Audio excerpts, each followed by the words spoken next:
All right, you want to before we wrap this up, you want to talk a little of our Yeah. our Colorado USC and our best performances of the week.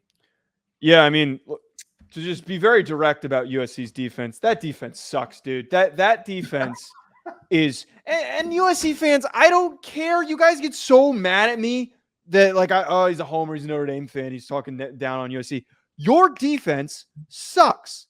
It Yeah. is unbelievably soft. Unbelievably soft. You gave up that many points to a Colorado team with the worst offensive line in the country. They also found success running the ball, which they haven't done at all this year. And they played Nebraska and Colorado State, and you let them run on you. They also let a true freshman receiver cook them. Marion Miller from again Louisiana. Amarian Miller had an amazing game. I give a ton of credit to Deion Sanders for his guys fighting the way that they did, but dude, Alex Grinch could care less. I bet they don't even have defensive meetings. I bet they just run around and practice for 45 minutes and then they go home. There's no way that is schemed up, prepared practice defense because they look terrible. Terrible.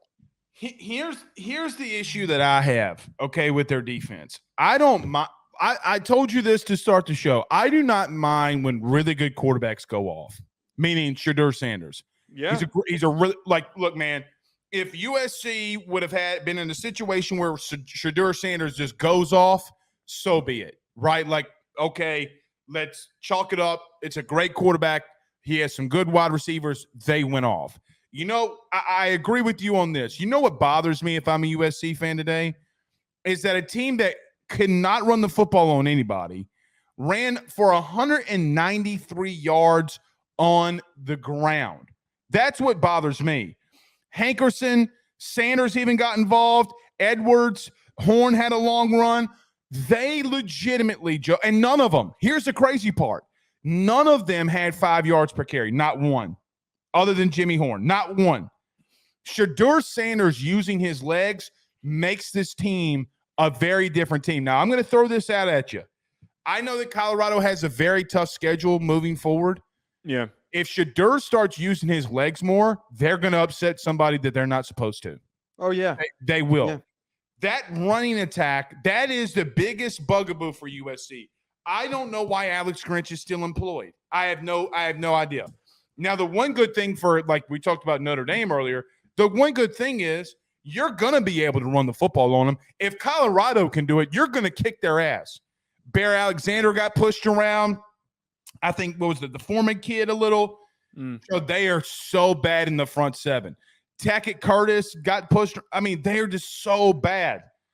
I can't believe what I'm watching sometimes, dude. I really can't. USC's a fraud. They're great offensively, but they are a fraud. I don't think that they can, like, they were my Pac-12 winner. Because I thought they're not winning it. They're not going to. I don't think that they can. When they play these more physical running teams, I do think that Washington has still struggled at times. Look, Joe, at tackle, Washington's really bad. They are really bad at tackle. I'm just – look, I've played the position. I'm telling you, both of their tackles are going to be hot garbage when they have to play Washington. Somebody. Troy Fotano is going to be a top pick. I'm just Joe. Do you want me to turn on the film? Those are two of the best offensive linemen in the country. Have you ever played offensive line? I will turn on. I played offensive line in high school. Does that count for anything? Fuck no. I promise you that kid is going to get abused when he faces somebody worth his salt. They're all conference players. Also, so it's not like I'm just saying that to say that. Smith for LSU. So was that entire front seven for LSU, and what happened? To keep this on USC. Look, I think that one thing I wanted to bring up that you were kind of hitting on this. Oregon decimated Colorado, like completely removed them from the game. There was no doubt that they were going to win that football game, and then they took. They completely pulled back. Completely pulled back at the end of that game. Is this a true statement? I mean, yeah, I think that's not wrong. You can find some parallels. Could LSU beat USC? Ken, yes. I don't know who wins that game. It'd be a fun game to watch because there'd be a million points. Yeah, it'd be a shootout. What I was getting at, though, is I just think that Oregon, the way that they played against Colorado, is pretty clear that USC couldn't replicate that. And there's a big difference in the way that both of those teams showed up to play in that game.